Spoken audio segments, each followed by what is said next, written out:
हड़प्पा संस्कृति sir John Marshall Sindhu सभ्यता शब्द का प्रयोग करने वाले पहले व्यक्ति थे। सिंधु सभ्यता की खोज राय बहादुर दयाराम साहनी और राखालदास बनर्जी ने किया था।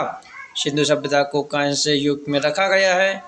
रेडियो कार्बनेसी 14 के आधार पर सिंधु सभ्यता की सर्वमान्य तिथि 2350 ईसा पूर्व से 1750 ईसा पूर्व मानी गई है। हड़प्पा सभ्यता की सीमाएं उत्तर में जम्मू कश्मीर मांडा, दक्षिण में दैमाबाद, पूर्व में अलीराजपुर, आलमगिरी और सुतगडूर, पश्चिम में। सिंधु सभ्यता की लिपि भाव चित्रात्मक थी। यह लिपि दाईं से बाईं ओर और बाईं से दाईं ओर लिखी जाती है। सिंधु सभ्यता की मुख्य फसलें गेहूं और जौ थी। मोहनजोदड़ो से प्राप्त नगर सिंधु सभ्यता की सबसे बड़ी इमारत है। हड़प्पा संस्कृति का शासन संभवतः वर्णिक वर्ग के हाथों में था। पिकट ने हड़प्पा और मोहनजोदड़ो को विस्तृत साम्राज्य की जुड़वा राजधानी कहा है। वृक्ष पूजा और शिव पूजा के प्रचलन के साक्ष्य भी सिंधु सभ्यता से मिलते हैं। सिंधु सभ्यता के लोग पशुपति की पूजा करते हैं। इस सभ्यता में मातृ देवी की उपासना सर्वाधिक प्रचलित थी। कुबड़ वाला सांड इस सभ्यता के लोगों के लिए विशेष पूजनीय पशु था। सिंधु सभ्यता के लोगों ने नहरों तथा घरों के निवास के लिए ग्रिड पद्धति अपनाई। माप की पद्धति 16 के अनुपात में थी। मोहनजोदड़ो से नर्तकी की एक कांस्य मूर्ति मिली। हड़प्पा सभ्यता का नगर नियोजन आयताकार आकृति में किया गया था। लोथल और कालीबंगन से अग्निकुंड की साक्ष्य प्राप्त हुआ। ईंटों के प्रयोग के साक्ष्य कालीबंगन से प्राप्त हुए। सिंधवासी मिठास के लिए शहद का प्रयोग करते थे।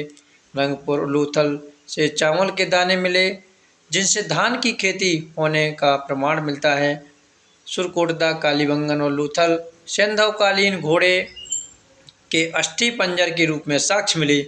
मेसोपोटामिया के अभिलेखों में वर्णित मिलुहा शब्द का भी प्राय सिंधु सभ्यता से ही माना जाता है। स्वास्तिक चिन्ह संभवतः हड़प्पा सभ्यता की देन है। सिंधु सभ्यता की नहरों में किसी भी मंदिर के अवशेष नहीं मिले। सिंधु सभ्यता मात्र सकारात्मक थी।